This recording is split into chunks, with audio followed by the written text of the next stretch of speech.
There is a word we're going to spend tonight with, and it has been sold to you with a shiver. Quantum entanglement. You have almost certainly met it before, out there in the loud part of the day, and when you met it, it probably came wrapped in fear. Terrifying, they said. It breaks reality. Einstein was frightened of it. The universe is not what you think. Two particles, joined across the entire galaxy, whispering to each other, faster than light, in a way that shatters everything solid you believed about the world. And underneath all of it, quietly implied, something even more unsettling. That you are not as separate as you feel, that you're being watched, that the distance between you and everything else is a lie, and if you understood how deeply, you would never sleep again. I want to tell you gently, at the very start, that almost none of that is true. Not the way it was sold to you. The fear was added afterward, like a soundtrack laid over a film that was actually quite peaceful. The physics underneath, the real tested, carefully understood physics, is one of the quietest and kindest things I know. And tonight, slowly, with no hurry at all, we're going to take the shiver out of it.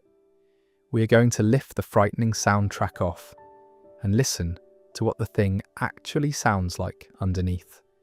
And what's underneath, I think, is something you can rest inside, and there is no rush to arrive anywhere. We have the whole night. This idea took the sharpest minds in the world the better part of a century to understand, and they argued about it the entire time.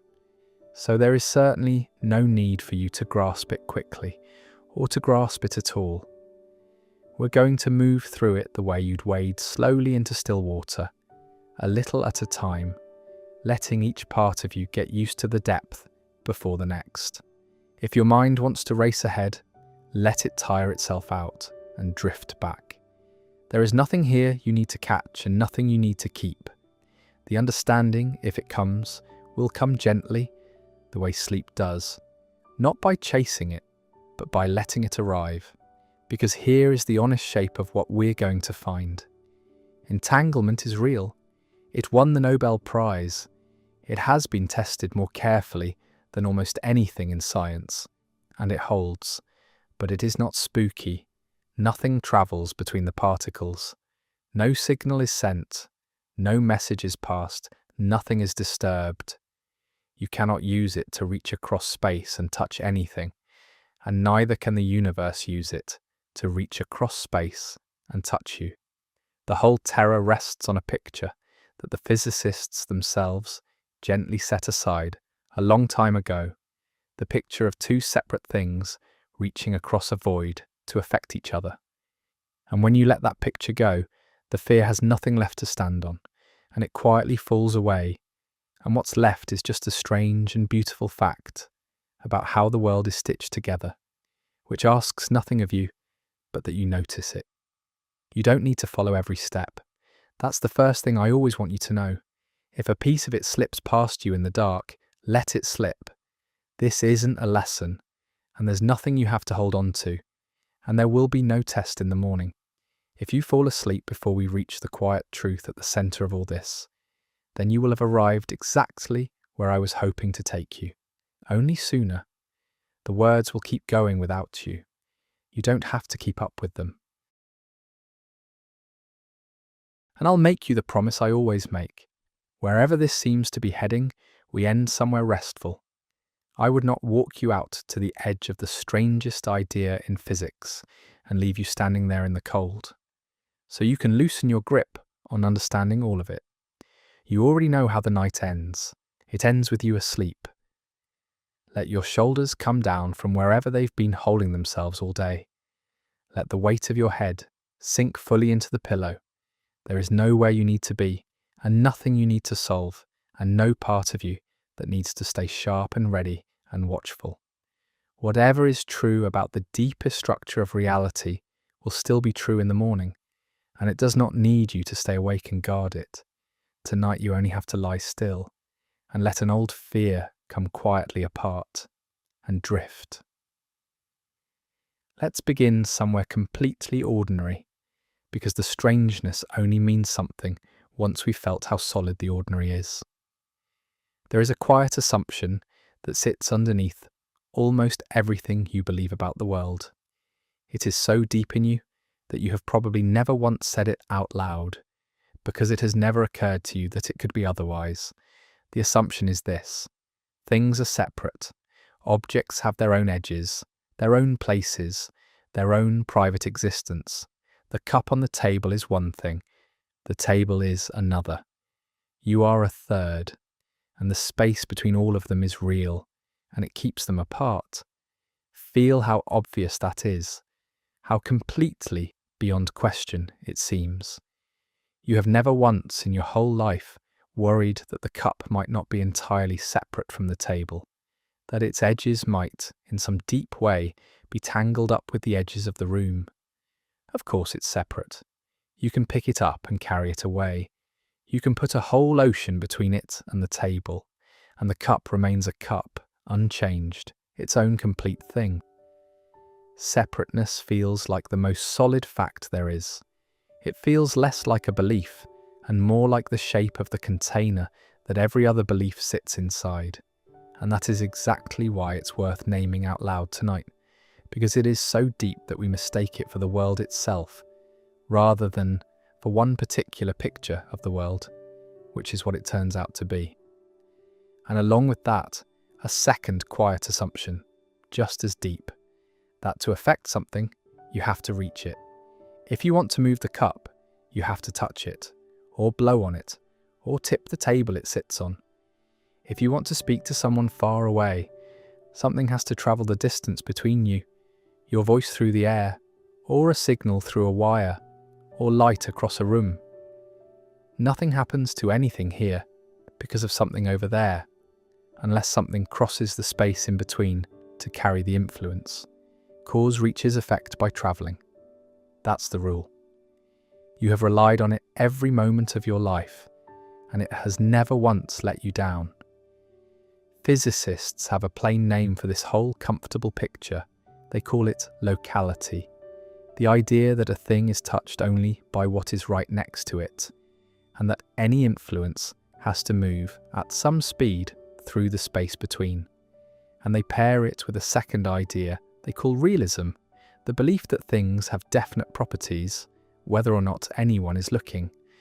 The cup is a cup, sitting exactly where it sits, being exactly what it is, even in an empty room in the dark, with no one there to see it. It doesn't wait for you, it just is. These two ideas are so woven into how we think that they don't even feel like ideas. They feel like the floor under all thinking. Locality.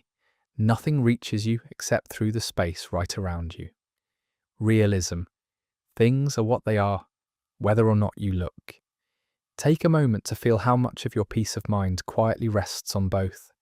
You can leave a room and trust it stays as you left it. That's realism. You can know that nothing across the world can touch you unless something travels the distance to reach you. That's locality, and it's a large part of why the vastness of space feels safe, rather than menacing. Distance protects us. What's far away has to come near before it can matter. We build our whole sense of safety on that. So when physics found, in one small corner of the world, that these two comfortable rules don't quite hold all the way down, it's no wonder people felt the ground move. But, and this is the whole gentleness of tonight, the ground only seemed to move because the story was told in the most alarming possible way. Told honestly and slowly, as we're going to tell it, the two rules bend in the basement without anything up here so much as trembling. Together, these two quiet assumptions, that things have their own definite properties and that influence has to travel, make up the world as you know it. The stable world, the dependable one, the one where objects stay put and distance means separation, and the future follows from the present in an orderly line. For most of human history, this wasn't even physics. It was just obviously how things were. And then, a little over a century ago, Physicists went looking very closely at the smallest pieces of the world, expecting to find that same comfortable picture waiting for them all the way down. And they did not find it. They found something that did not fit either assumption. And a great deal of noise has been made about that ever since. Most of it, as we'll see, louder than it needed to be.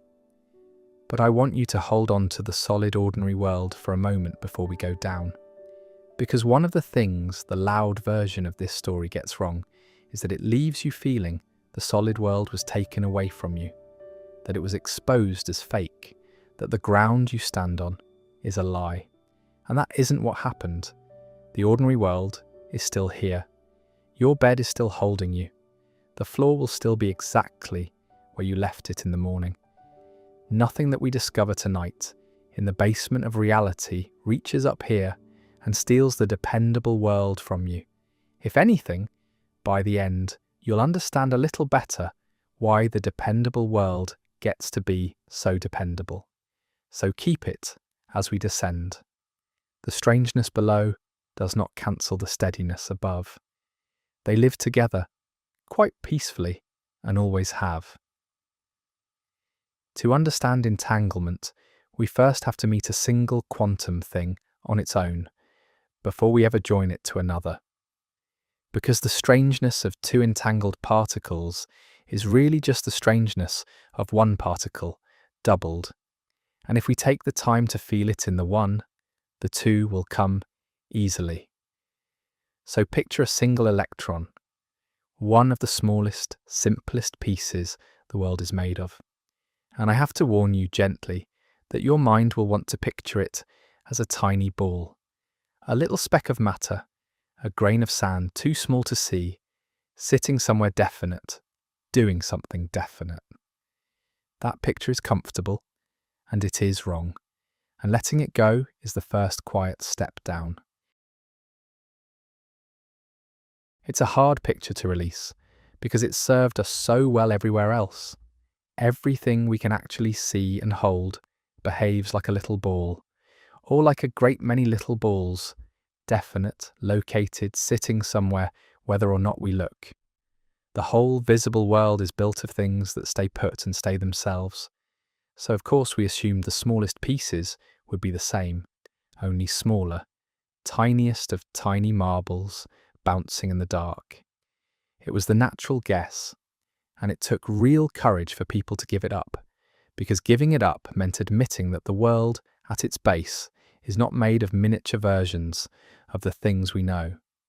It's made of something genuinely new, something that had no name in any older language, something that only shows its strangeness, when nothing is forcing it to hold still. You don't have to picture it clearly. No one can, really.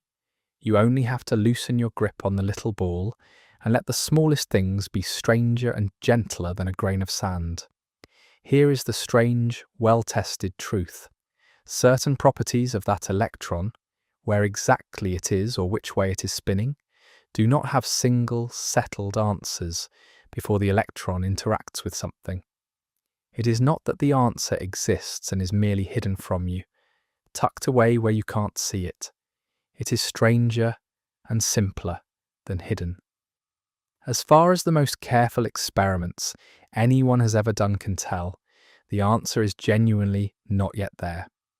The electron exists before that interaction, as a kind of spread of possibilities, all of them somehow in play at once, none of them yet chosen.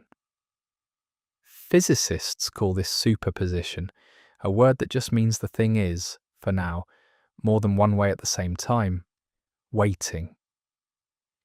Think of a coin, but a very peculiar coin. In ordinary life, if I flip a coin and clap my hand over it before either of us looks, the coin is already heads or already tails. We simply don't know which yet. The answer is decided. Our ignorance is the only fog. But a quantum coin, before it interacts with the world, is not like that. It is not secretly heads or tails, and we don't know. It is genuinely both, held in a kind of balance, with no fact of the matter yet about which one it is. And only when it meets the world Only when it interacts with something does it settle all at once into a single answer. Heads or tails, one of them. Chosen in the moment of contact, not before. I know how strange that is to accept, so let me say it once more. Slowly. From a slightly different angle, because it's the kind of thing that only lands on the second or third pass. We are not talking about a thing whose answer exists but is hidden. We're used to hidden answers. A card face down on the table has a value we can't see, but it has a value. That's ordinary not knowing, and there's nothing strange in it. This is different. This is a thing whose answer is not yet anywhere, not hidden in the particle, not written on some tiny secret label, not tucked away in a place we're too clumsy to look. Genuinely not decided, held open, and you might reasonably ask how anyone could possibly know the difference between an answer that's hidden and an answer that isn't there yet. And the beautiful thing is that physics found a way to tell those two apart with an actual experiment, which is exactly the story we'll come to later tonight. For now, just let the strangeness sit gently. The smallest pieces of the world do not always carry settled answers.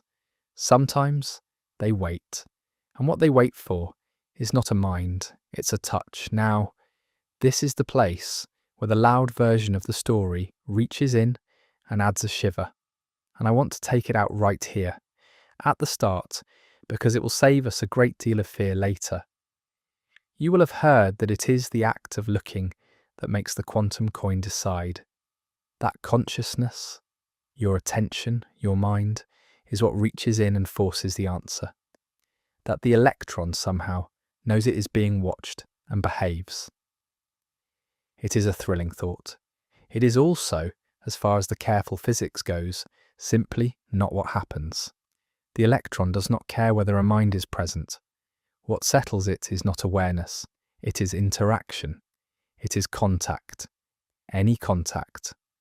A single stray particle of light bumping into it in an empty room, with no one there to see, settles it exactly the same. A cold instrument left running in the dark, recording nothing to any conscious being, settles it just the same. The measurement that matters is not a person paying attention. It is the electron being made to interact with the wider world in a way that leaves a trace of what it did. The universe keeps its own books. It does not wait for us to read them. It was settling these tiny questions in the dark, long before there were any eyes to watch, and it will go on settling them long after every eye has closed. I want to linger here, because so much of the fear people carry about the quantum world grows out of this one misunderstanding, and pulling it out by the root now will let the rest of the night be peaceful. The word observer is a terrible word. It was an unfortunate choice made early on, and it has caused 100 years of confusion, because in ordinary speech an observer is a conscious being, someone watching. But in the physics, observer never meant that. It meant roughly anything that interacts strongly enough to leave a record. A photographic plate is an observer. A speck of dust is an observer.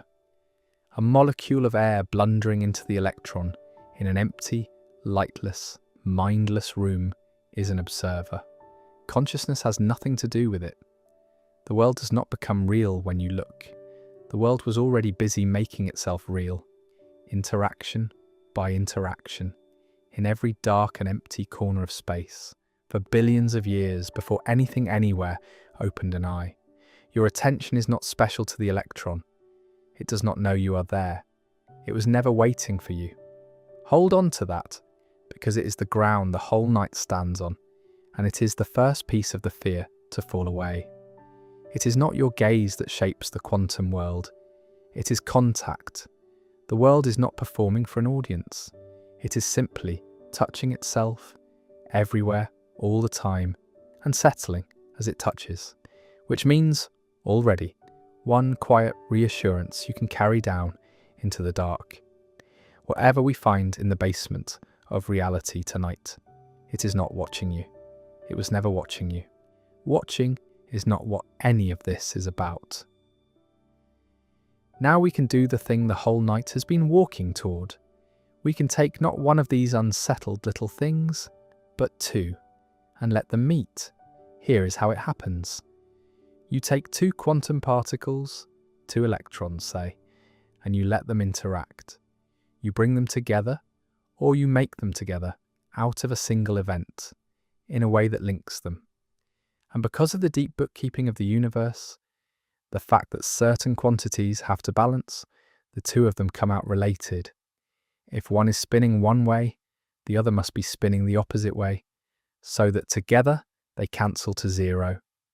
Their spins are tied, correlated, physicists say, locked into opposition, so that whatever one turns out to be, the other must be its mirror. I'll give you the smallest picture of how this actually gets done, not because you need it, but because it makes the strange thing feel real and handmade rather than magical.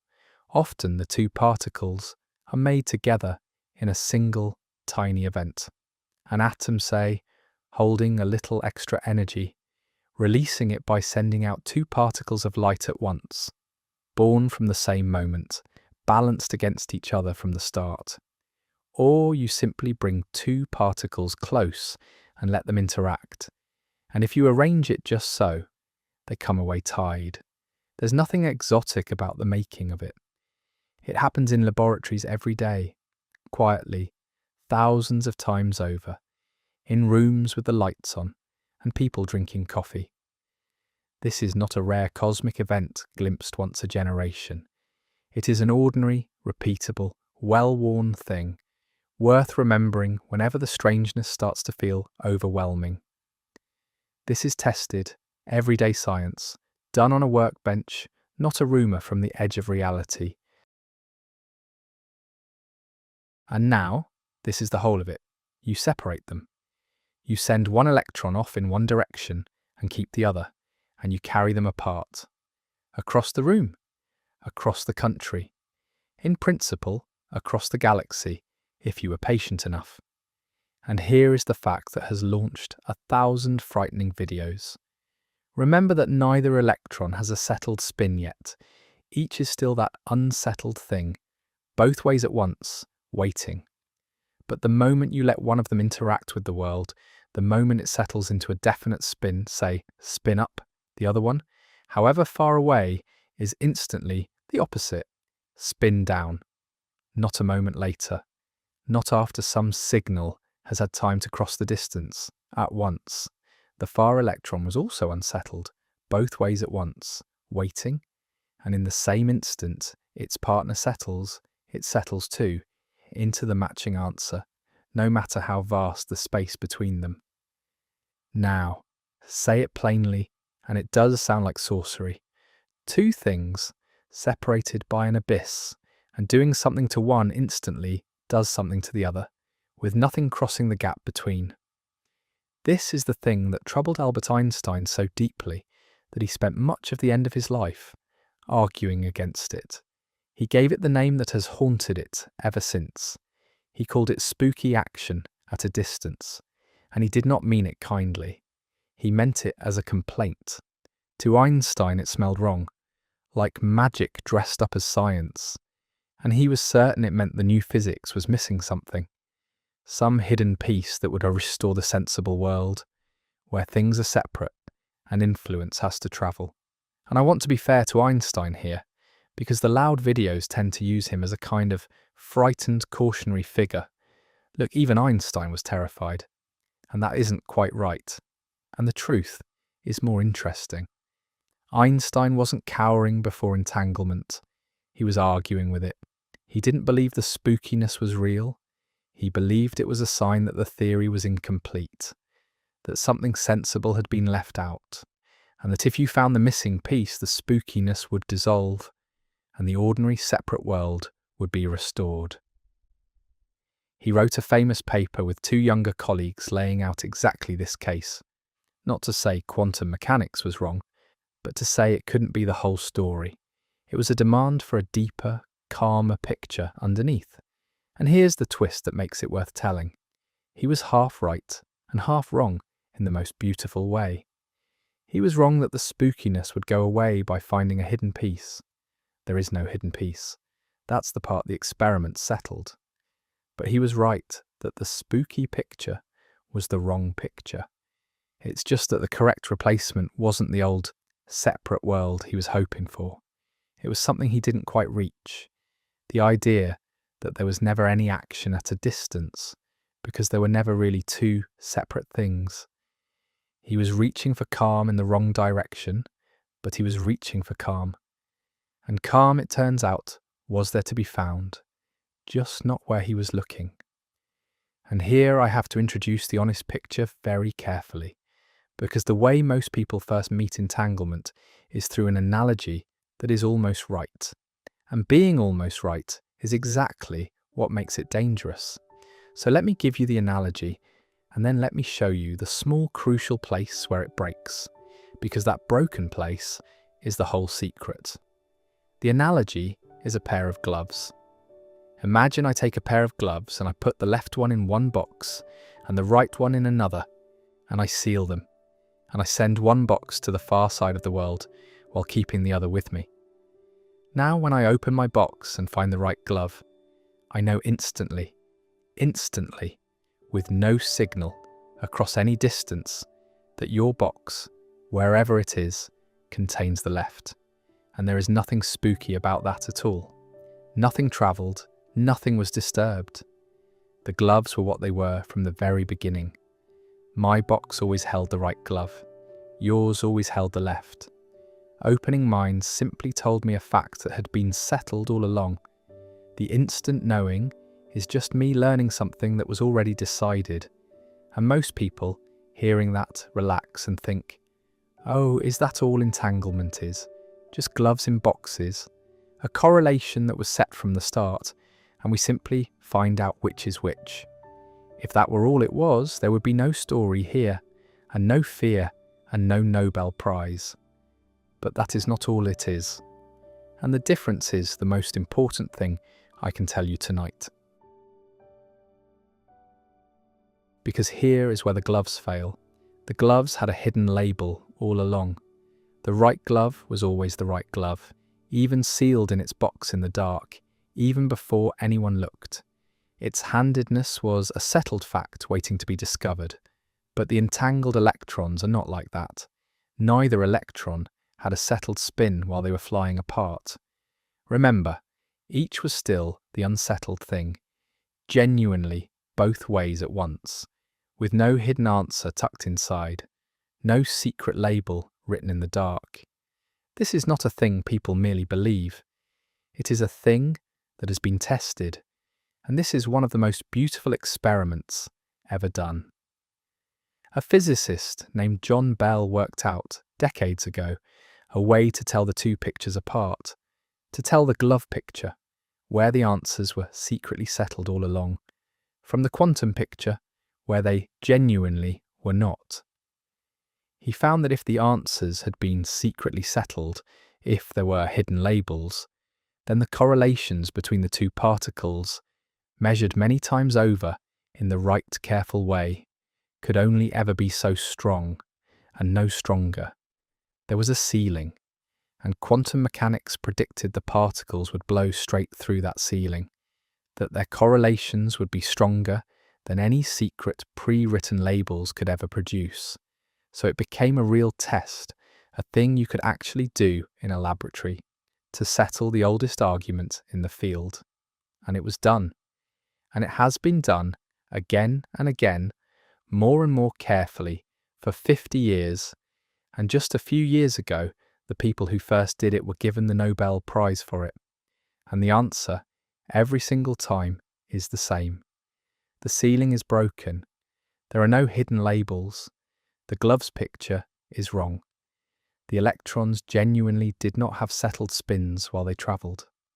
They were truly unsettled, both ways at once, right up until one of them met the world. I want you to feel how remarkable that experiment is, because it is one of the quiet triumphs of the human mind, and it deserves a moment of wonder before we move on. For decades, this was thought to be a question you could only argue about, a matter of taste or philosophy, or which picture of the world you found more comfortable. Einstein believed the answers were secretly settled all along. Others believed they genuinely weren't, and there seemed to be no way, even in principle, to tell who was right, because either way, the particles would end up correlated. It looked like one of those questions the universe simply refuses to answer. And then one man found a crack of light, realised that the two pictures, if you were clever and patient enough, would actually predict slightly different numbers if you measured the right things in the right way many times over. He turned a philosophical argument into a question you could put to nature directly, and nature answered. Not with opinion, but with numbers, the same numbers every time, in laboratory after laboratory, for half a century. That is a beautiful thing to know exists, that even a question this deep, about whether the world holds settled answers in the dark, turned out to be something we could actually ask and actually hear back from. The world was willing to tell us, we only had to find the right way to listen. So the correlation is real, and it is deeper than gloves, and it cannot be explained away as answers that were secretly there all along. Which means Einstein's hope that some hidden peace would restore the sensible, separate world turned out not to be the way things are. And for a very long time, that left everyone staring at what looked like an impossible thing. Two truly separate particles, genuinely unsettled, and yet somehow settling in perfect agreement across any distance, with nothing crossing between them. It looks stated that way, like magic. It looks like the far particle must somehow know. And that appearance of knowing, of secret instant communication across the void, is the frightening picture the whole loud genre is built on. But that picture is wrong too. Not wrong like the gloves. Wrong in the opposite direction. And the moment you see why, the fear doesn't just soften, it vanishes. So let's go there next, slowly, because this is the turn where the night gets kind.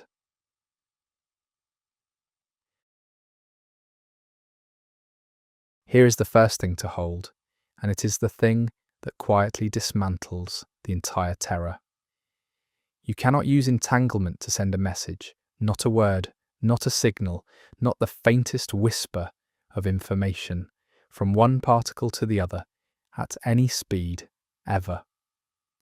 This is not a limitation of our cleverness, a thing we might overcome with better machines. It is built into the deepest structure of the theory, as firm as anything in physics, and it has a plain name. Physicists call it the fact that entanglement cannot be used to communicate. Let me show you why. Because once you feel it, the fright has nowhere left to live. This one fact on its own is enough to undo almost every frightening story you've ever heard about entanglement, so it's worth holding it up to the light and turning it slowly. Every terror in the genre depends, somewhere, on the idea that something crosses the gap, that a signal, an influence, a message, a touch, races from one particle to the other faster than light, and that this racing thing is what breaks reality and threatens us. But if nothing can be sent, if the connection carries no message, no matter how hard you try to load one onto it, then there is no racing thing. And if there is no racing thing, then relativity is not violated. The cosmic speed limit is not broken, and the whole architecture of the fear quietly falls, because it was all built on a courier that doesn't exist. Let me show you gently exactly why that courier can never carry anything. Go back to your two electrons, far apart. You have one, someone far away has the other. You let yours interact and it settles, spin up, and instantly you know theirs is spin down. So far it sounds like you've reached across the distance and done something.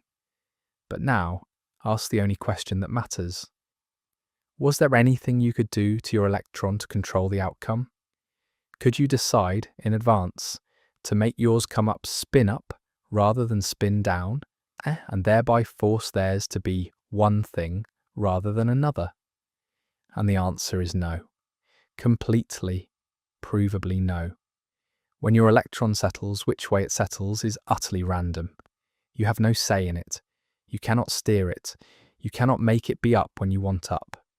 It simply falls one way or the other by pure chance. And only then do you learn what it was. Sit with what that means, because it is the whole deflation in a single stroke. Since you cannot control your outcome, you cannot use your electron to send any chosen message to theirs. The far particle does snap to the opposite of yours, but yours was random, so theirs is random too, and a stream of random results carries no message.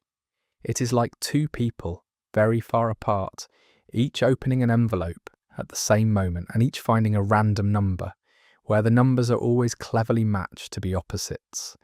Astonishing that they match. But neither person chose their number, so neither can spell out a word for the other. They can only compare notes afterward and marvel that the numbers agreed. And comparing notes afterward means sending an ordinary message, a letter, a phone call, a beam of light, which crawls along at the ordinary speed of things, and never once outruns light. Let me linger on that, because it's the exact spot where the fear finally runs out of ground to stand on. Imagine you're the person far away, holding your electron, and you've been told a terrifying story, that your partner across the galaxy can reach through the void and affect your particle at will. So you watch your particle closely, waiting to feel the intrusion.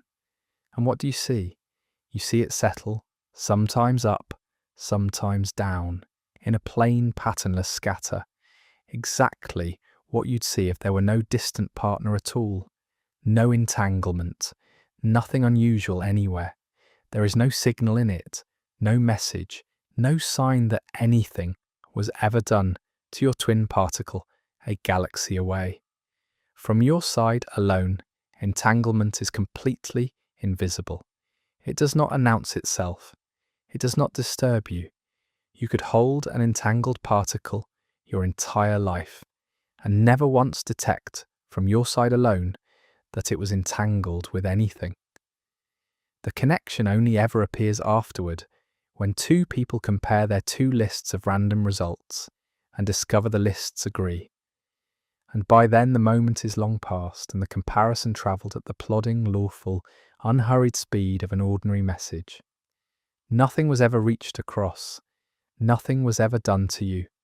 There was never anything there to be afraid of. So nothing you do here changes anything the person over there can detect. If they only ever look at their own particle, they see nothing but ordinary randomness. A coin coming up heads and tails, with no pattern, no signal, no sign at all that anything happened to your particle across the galaxy. The connection is real, but it is silent. It links the two outcomes, but it carries no intentions.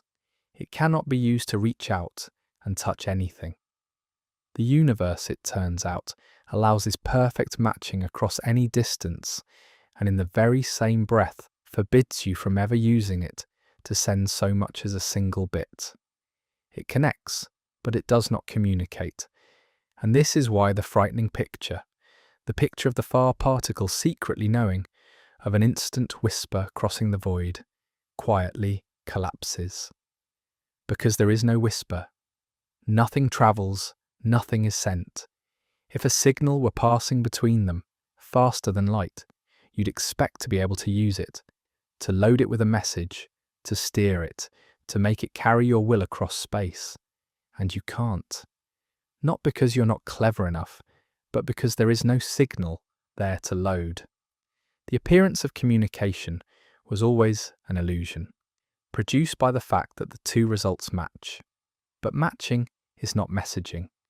Two things can agree without either one telling the other anything. There's a deeper way to say this, and it's the way the physicists themselves came to see it, and it is the calmest and most beautiful part of the whole story. Einstein imagined two separate things, one reaching across space to affect the other, and quite rightly, he found that monstrous, because nothing should cross space faster than light. But the physics is telling us that his picture was wrong at the very first step. There are not two separate things reaching across a gap. Once the particles are entangled, they are not truly two. They have become, in a precise and testable sense, a single thing that happens to be described in two places. And a single thing does not need to send a signal from one of its parts to another, because there is no gap inside it to cross. When you settle one part of it, you are not sending a message to the other part. You are simply settling the one thing, and the one thing settles all at once, everywhere it is, because it was never divided in the first place. That is the shift that takes the horror out. The scary version keeps two separate objects and invents a spooky wire between them, humming with faster-than-light whispers. The honest version removes the wire because it removes the separateness that made a wire necessary. There is nothing spooky passing between them because there is no between. There is one system quietly being itself, and a thing being itself all at once in the only way it can is not frightening. It is just what it is. I find there's something genuinely restful in that, once it settles in. So much of what frightens us in life comes from imagining a gap and then imagining something crossing it toward us, a distance, and a threat moving across the distance. That's the whole shape of dread. Something out there, coming for something in here.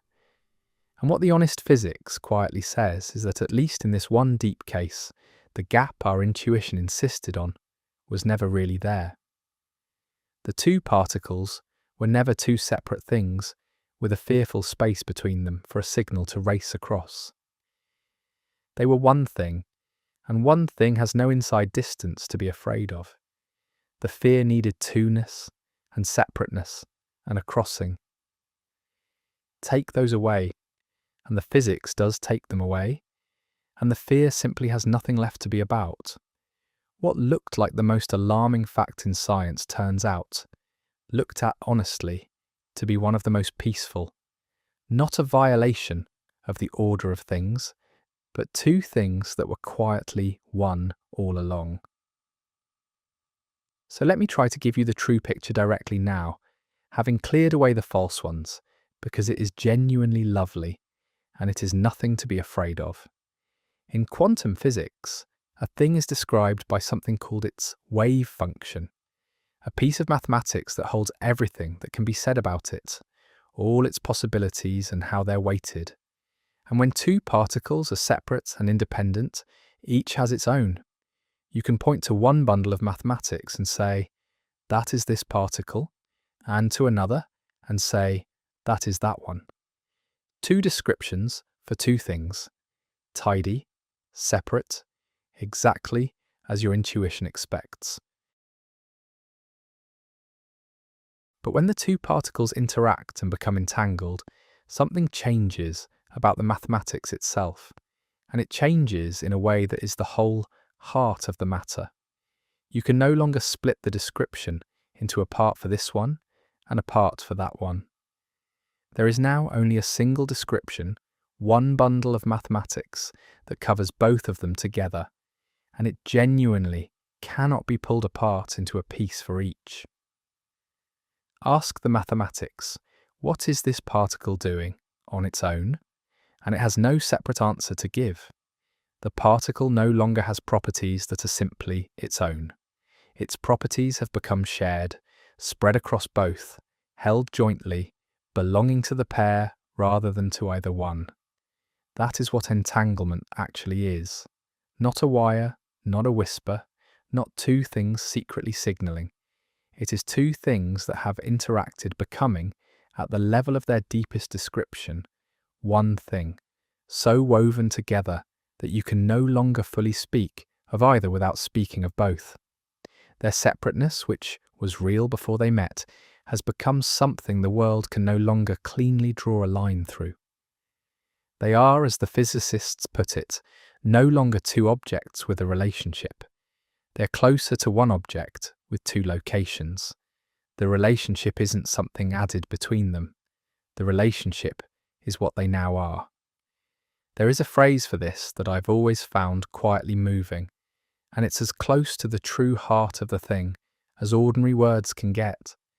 You can know everything there is to know about the pair, the whole joint description, complete, with nothing left out, and still not be able to say what either one of them is doing on its own.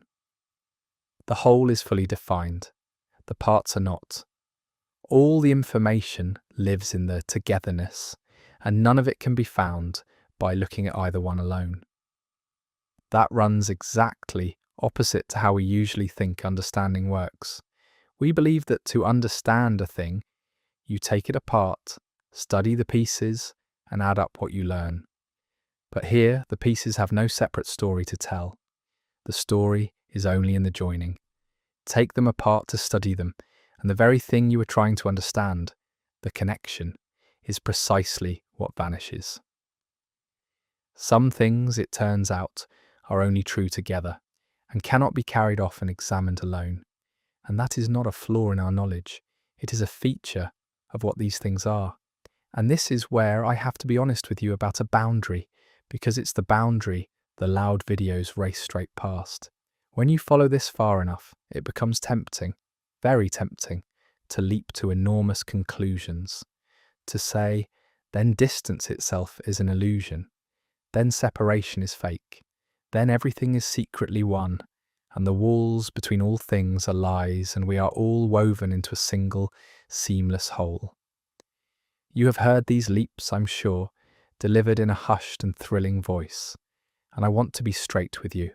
Some serious physicists do wonder, quietly, whether something like that might be true at the very deepest level, whether space and separateness themselves might somehow emerge from these connections, rather than being fundamental. It is a real and fascinating question. But it is a question, an open one, a frontier where honest people are still working and still unsure. It is not the finding. The finding, the solid, tested, Nobel-winning part, is narrower and calmer than the grand leap. The finding is simply this, that two things which have genuinely interacted can no longer be fully described as separate. That's the true quiet marvel. Everything beyond it, however beautiful, is still speculation, and I won't dress speculation up as fact and hand it to you in the dark.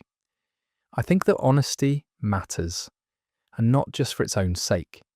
It matters because it's part of why this can be restful, rather than unsettling. When someone hands you a grand cosmic claim in a thrilling voice, everything is one, separation is a lie, the universe is a single mind, some quiet part of you tightens, because you can feel that you're being asked to swallow more than anyone actually knows. And that tightening is its own small unease, the unease of being sold something. But when the claim is kept honest, when the marvel is exactly as big as the evidence, and not 1 inch bigger, there's a kind of relief in it. You can relax into it completely, because nothing is being smuggled past you. The true thing is enough. Two things that meet become woven in a way we can no longer cleanly separate. That alone is strange and lovely, and worth a whole night's wonder, and it has the added grace of being actually true. You don't have to brace against it the way you brace against a sales pitch. You can just let it be what it is and rest there, knowing the ground beneath the wonder is solid. But even the narrow, honest version is worth lying still and wondering at, because it does gently loosen one of your oldest assumptions, the one we started with, that things are simply separate, each in its own place, with its own private properties. Down at the very bottom, that isn't quite the whole story. Down there, Separate is not the hard, absolute wall it feels like up here. Things that meet become woven. Their properties can come to belong to the pair rather than the parts. The tidy picture of the world as a great collection of independent little objects, each minding its own business, is not wrong exactly, but it is not the deepest truth either. Underneath it, the world is a little more woven than it looks, a little more related, a little less made of lonely, sealed-off things. And I find that when you take the fear out of it, that is not a frightening thought at all. It is almost a tender one. But it raises an obvious question, and it's the question that leads us back up, out of the strange basement, into the solid room where you're lying. If the world is woven like this underneath, if things that meet become one description, then why does everything up here look so separate and stay so separate and behave itself so dependably? Why doesn't the weaving show? Why is your bed just your bed, and the wall just the wall, and you just you? That question has an answer, and the answer is the kindest part of the whole night. Here is the thing almost none of the frightening versions tell you, and it is the piece that puts the whole world back together and lets you rest inside it. Entanglement is delicate, astonishingly delicate. Those two electrons woven into a single description stay woven only as long as they are left alone, only as long as they don't interact with too much else. And the trouble is, in the real world, nothing is ever left alone. Everything is surrounded. There are other particles everywhere, stray bits of light, molecules of air, the faint warmth of everything nearby, all of it constantly touching everything else. And the moment your delicate, entangled pair starts interacting with all of that surrounding world, which is instantly and always, something happens to their private weaving. It doesn't get destroyed exactly. It gets shared out. The weaving that was just between the two of them begins to spread. The particles become entangled, not just with each other, but with the air, the light, the warmth, the countless other things around them. And as that connection spreads out into billions upon billions of other particles, it thins, it dilutes. The clean, private link between your two electrons gets smeared across the whole, vast surrounding world until it can no longer be seen, no longer be gathered back, no longer be told apart from ordinary noise. Physicists call this decoherence, the spreading and dilution of the quantum weaving into the wider world. And it is one of the most beautiful ideas in all of science, because it explains something the frightening videos treat as a loss, and it is not a loss, it is a gift. Because decoherence is exactly why the world up here looks so solid and so separate and behaves so dependably. A single electron, sheltered, undisturbed, can stay woven and unsettled and strange. But you, a warm object made of an unimaginable number of particles, in constant contact with the air and the light and the whole world, you are decohering at every instant, everywhere, far too thoroughly and far too fast for any of that delicate weaving to survive up at your scale. That is why you never see yourself entangled with the far side of the room. That is why the cup is just the cup and stays just the cup. The strangeness is real, down at the bottom, in the small and sheltered places. But the moment things get big and warm and connected to everything around them, which is to say, the moment you get to the world you actually live in, the weaving spreads out and washes into the general noise. And what's left behind is exactly the solid, separate, orderly world you've trusted your whole life. Think of it like a single clear voice in an enormous crowd. On its own, in a silent room, that voice is distinct and you could follow every word. But let it into a great hall where thousands of other voices are murmuring, and it doesn't fall silent. It's still there, technically, somewhere in the sound, but it blends so completely into the vast murmur that it can never again be picked out, never followed, never gathered back into a single clear thread. The information isn't destroyed. It's spread so wide and so thin that it's gone in every way that matters. That is what happens to quantum strangeness in a warm, busy, crowded world. It doesn't get switched off. It gets scattered into the roar of everything until nothing strange can be seen anymore. And all that's left, at our scale, is the plain and steady behaviour of ordinary things. The quantum world doesn't disappear as you get bigger. It hides itself inside the noise of its own vast connectedness. And that hiding is precisely what builds the calm, reliable, solid world you're lying in right now. So the everyday world is not a lie laid over a truer, spookier reality. It is not a thin cover-up, hiding the real quantum horror underneath. The everyday world is what the quantum world naturally becomes when there's enough of it, all touching. The separateness you feel up here is genuinely real. It is built, moment by moment, by this endless spreading, this constant dilution of the weaving into the wide world. Your bed really is separate from you. The floor really will be where you left it. You really are a distinct thing, with your own edges in your own place. Decoherence guarantees it. The frightening version wants you to feel that solidity was stolen from you. But solidity was never stolen, it was built. It is being built right now, all around you, by the same physics that looks so strange in the sheltered dark. And I think there's a real comfort in that, deeper than it first appears. We're often told, in the loud version of these stories, that science keeps taking things away from us, that every discovery makes us smaller, and the ground less real, and the warm, familiar world more of an illusion, and it can genuinely leave a person feeling unmoored, as though nothing they can touch is quite trustworthy anymore. But that's not what this discovery does when you follow it honestly to the end. This one gives the solid world back to you and tells you why you were right to trust it all along. Your bed is not a comforting illusion draped over a spooky void. Your bed is the genuine, hard-won, physically built product of the whole universe constantly weaving and washing and settling into steadiness. The dependable world isn't the thin lie. The dependable world is the great achievement, what all that strangeness quietly adds up to.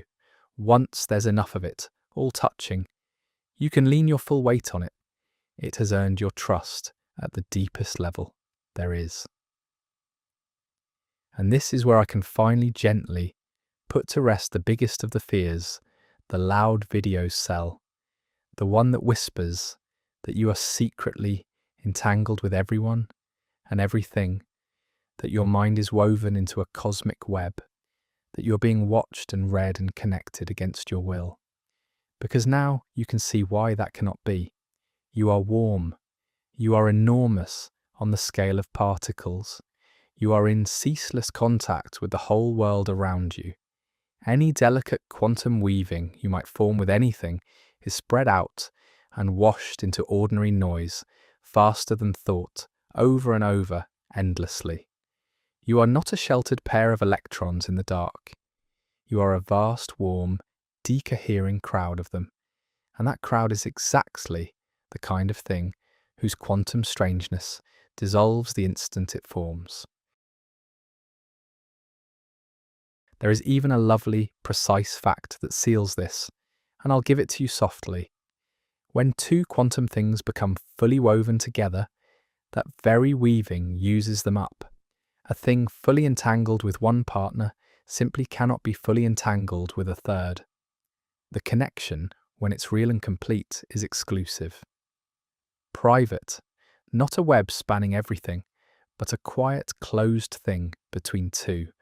So the picture of one great cosmic entanglement, holding all minds and all things in a single surveilling net, isn't just undone by decoherence. It runs against the grain of what entanglement even is. The real thing is smaller and quieter and gentler than the nightmare. It is not everywhere, watching everyone. It is here and there, brief and sheltered and soon dissolved, and it asks nothing of you, and it is not, and never was, looking your way. I find that exclusiveness rather touching, actually, once the fear is gone. The loud version wanted entanglement to be a vast, greedy web, everything tangled into everything, no privacy anywhere, every mind bleeding into every other. And the truth is almost the opposite. A full connection is faithful. It's between two and completely between two, and it has nothing left over to spread to a third. Whatever else that is, it is not a surveillance net. It is closer to something quiet and singular and self-contained, a thing that, by its very nature, cannot sprawl across everyone at once. So you can let go entirely of the fear that you're caught in some universal web that reads you. The physics doesn't build that web. The physics builds small, faithful, fragile, fleeting connections that dissolve almost as soon as they form, in a world too warm and busy to hold them, and leaves you up here, unwebbed, unwatched, and wholly your own. So let me gather up what we've found, because I think when it's all laid together, it settles into something you can genuinely rest inside. You were offered, out there in the loud part of the world, two frightening stories about what you are. The first was the cold one, the story that says you are a lonely, sealed-off thing in an indifferent universe, a bag of separate particles that happen to be near each other, connected to nothing, alone in the dark between the stars. And the second was the dizzying one, the story that says the opposite, that you have no real edges at all, that you're dissolved into a cosmic oneness, your private self a lie, your separateness an illusion, everything a melting into everything with nowhere for you to simply be yourself. One story leaves you frozen and alone.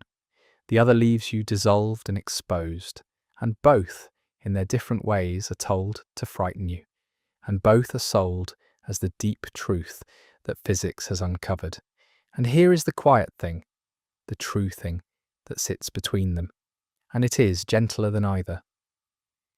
Neither story is right. The physics is not on the side of the cold, lonely picture, and it is not on the side of the dissolved into oneness picture. It quietly refuses them both, and what it offers instead is kinder than either, and truer, and, I think, the most restful place of all to lie down.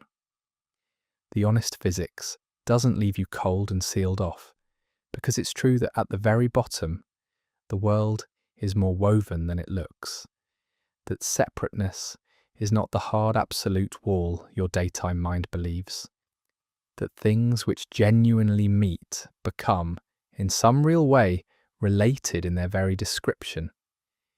You are not living in a dead machine of lonely parts. There is a real weaving underneath things. That much is true, and it is a warm thing to know. But the honest physics doesn't dissolve you either, because it's just as true that up here, where you live, the weaving spreads and thins and settles into a solid, separate, dependable world, and you get to be a real and distinct person within it, with your own edges, your own place, your own quiet interior that no cosmic net is reading. You are not melting into everything. You are here, yourself, whole, held together and held apart by the very same physics that looks so strange below. So you don't have to choose. You don't have to be frightened of being connected, and you don't have to grieve being separate. Both are true, and this is the part I most wanted to bring you tonight. Both are kind. The world is woven underneath, and you are yourself on top, and there is no contradiction in that, and nothing in it to fear. You get to be a distinct person in a subtly connected world. sealed enough to be someone, woven enough to belong, neither alone nor dissolved. Just quietly, truly here, part of a whole that does not erase you, in a world that holds you together without holding you captive. I think that's a rare and gentle place to get to rest, because most of the stories we're handed about our place in the universe make us pick a side, and both sides ache. Either you matter and stand alone, cut off, a lonely spark in the cold, or you belong to everything, but only by disappearing into it, losing your name and your edges and your own small precious separateness. And people spend whole lives pulled between those two aches, feeling that to be connected, they'd have to vanish, and to remain themselves, they'd have to be alone. But the honest physics quietly refuses the choice. It says, you can be woven into the deep fabric of things and still be entirely, distinctly yourself. The belonging does not cost you your edges. The separateness does not cost you your place in the whole. You were never actually asked to choose. You get to have both, and both are true, and neither one is anything to be afraid of. You are held by the world, and you are your own, at the very same time, all the way down. And notice, as we begin to turn toward a sleep, how much of the fear was never in the physics at all. The physics is calm. The physics says, things that meet become related. The world stays solid where it's warm and busy. Nothing travels, nothing is disturbed. No signal is sent. No one is watching. Every bit of the terror was added on top. The shiver in the voice, the word terrifying, the hint that you were being surveilled by the universe. None of it was in the thing itself.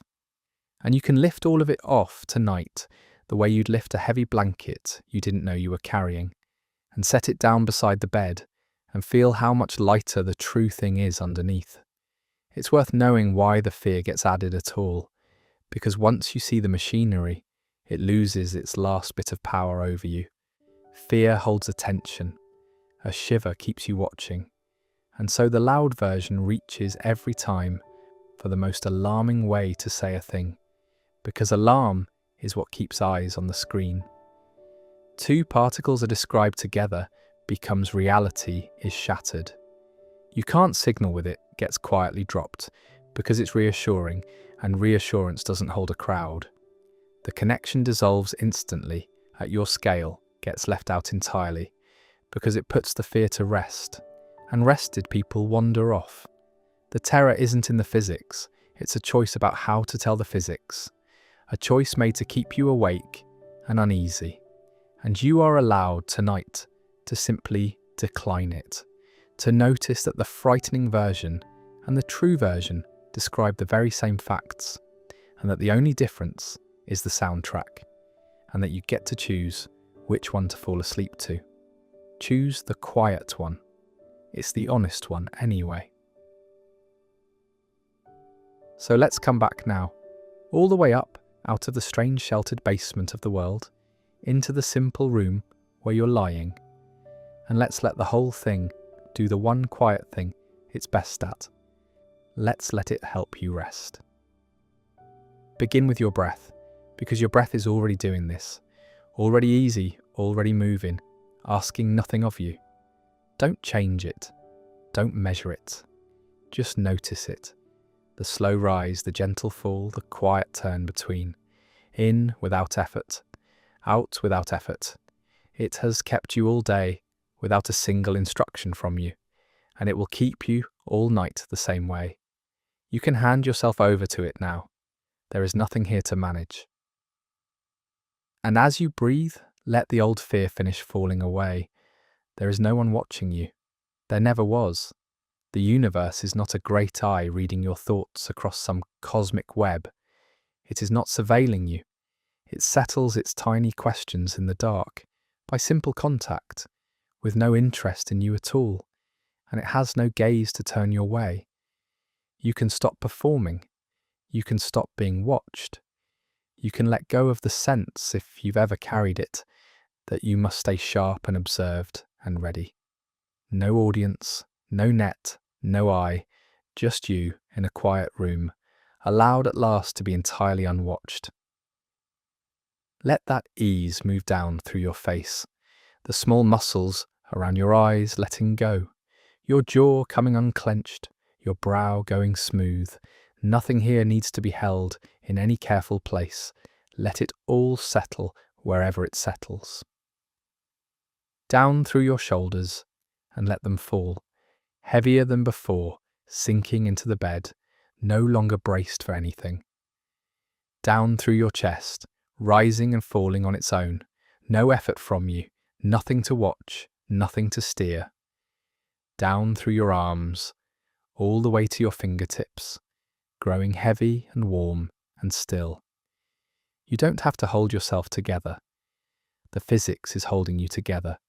Every atom of you kept whole and distinct and yours by that endless quiet weaving and washing that never rests and never asks a thing of you. Down through your belly, rising and falling with the breath, down through your hips, sinking, down through your legs, long and heavy, all the holding going out of them, all the way to your feet and past them into the quiet. There is nothing you need to keep track of now. All day you held yourself as one careful, separate, guarded thing, watching your edges, minding the distance between you and everything else, staying sharp at the borders. You can let that guarding go. The separateness that makes you a distinct person doesn't need you to defend it. The world is building it for you, moment by moment, without a single instruction, the way it builds the solidity of the floor and the steadiness of the walls. You don't have to hold your own edges, they are held. You can let the watchfulness dissolve and simply rest inside a self that stays whole, whether or not you guard it. And feel, as you settle, how it is true that you are woven into the world, and true that you're still yourself, and how both of those, tonight, are only reasons to rest. You belong to something larger than you, and it does not need you to guard the belonging. You are a distinct and separate person, and you do not have to defend the separateness. You are held, on every side, by a world that is neither cold nor devouring, just quietly, patiently there, keeping you whole while you sleep, the way it keeps everything whole without being asked. There is nothing to watch tonight, nothing to hold together, no message to send and none coming, no eye upon you and no web around you, only you in your own place, in your own quiet, part of a gentle whole that lets you be exactly and only yourself. You can let the thinking go now. You've done more than enough of it. You can simply be here, woven and separate and warm and unwatched, and let yourself drift down towards sleep. You don't have to follow the words anymore. Let them go easy now and blur at the edges of the room. Just a sound, a low quiet hum, like everything else at the bottom of the world. Asking nothing, watching nothing, simply here, with you in the dark. There is nothing to figure out, nothing to hold. The whole night is wide and quiet, and yours, and there is more than enough of it. Somewhere far below the solid world, things that once met are still faintly woven, quietly, harmlessly, with no eye and no message and no fear in any of it. And you are here, on top, whole and separate and safe, part of it all, and still entirely your own. Let the last of the old fear go with the out-breath. It was never yours to carry. It was only ever a soundtrack, laid over something gentle, and you can lift it off now and leave it beside the bed. What's underneath is quiet. What's underneath was always quiet. Just a world weaving and settling in the dark, asking nothing, watching no one, holding everything softly in place, including you. No one is watching. No signal is coming. Nothing is spooky. There is only the quiet weaving underneath and the solid world above, and you, held gently between them, drifting down.